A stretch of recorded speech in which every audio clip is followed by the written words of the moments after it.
Donald Trump जो राष्ट्रपति हैं यूएसए को, उनको जो है शांति का पुरस्कार मिला हुआ है। तो जो डोनाल्ड ट्रंप अमेरिका के राष्ट्रपति है, उनके द्वारा कराया गया है।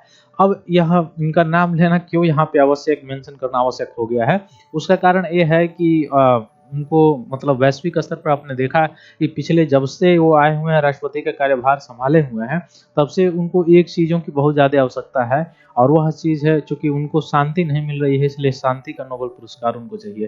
तो शांति का नोबेल पुरस्कार जो वैश्विक स्तर पर उनको मिलना चाहिए, उसके लिए वो मगजमारी मचा के रखे हुए हैं। हालाँकि वो अलग बात है कि उनको अंतर्राष्ट्रीय लेवल पे जो वैश्विक शांति पुरस्कार है, वह इस वर्ष 2025 का वैश्विक शांति पुरस्कार उनको नहीं मिल सका। ये बहुत उनके लिए दुःख की बात है। लेकिन उनके बदले आप उन्होंने अपने मन को मनाने के लिए हाल ही में आपने देखा ये फीफा वर्ल्ड कप जो हो रहा था, उससे संबंधित जो एक पीस प्राइज़ होता है, उसको लेके या वह उसको उनको दिया गया है, ताकि कम से कम उससे भी उनको शांति मिल जाए, है ना?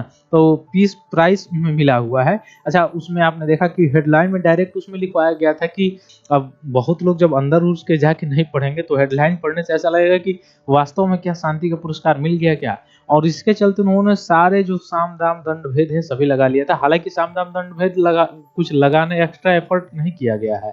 आपने देखा जैसे यूक्रेन और रशिया में जो युद्ध चल रहा था, उसको रुकवाने के लिए उन्होंने प्रतिबद्धता किया था कि जब मैं शासन में आऊँगा तो रशिया यूक्रेन जो युद्ध है उसको मैं रुकवा दूँगा।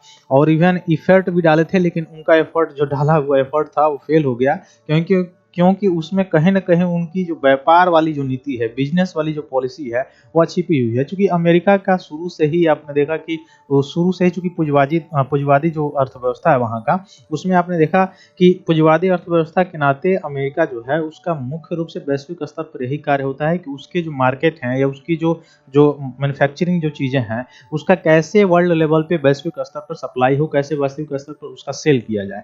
तो कहीं न कहीं अब चूँकि सभी वैश्विक स्तर पे अगर शांति बना रहे, तो फिर उसके हथियार कहाँ से बेचे जाएँगे, ठीक ना? ये भी चीज़ें हैं। तो कहीं न कहीं वैश्विक स्तर पर जो है कुछ पॉइंट या कहीं भी कॉन्फ्लिक्ट चलता है, तो उसके जो हथियार, जैसे अभी आपने देखा कि जो सिपरी का रिपोर्ट आया था, उस रिपोर्ट में वैश्विक स्तर पर सबसे ज़्यादा हथियार को खरीदने वाला जो देश है, वह यूक्रेन है। अब यूक्रेन की क्षमता आप देख सकते हैं कि कितना कितना बड़ा देश है और कितनी क्षमता उसकी हो सकती है। उसके बावजूद भी वह इतने वर्षों से कॉन्फ्लिक्ट में अभी तक हार नहीं माना है।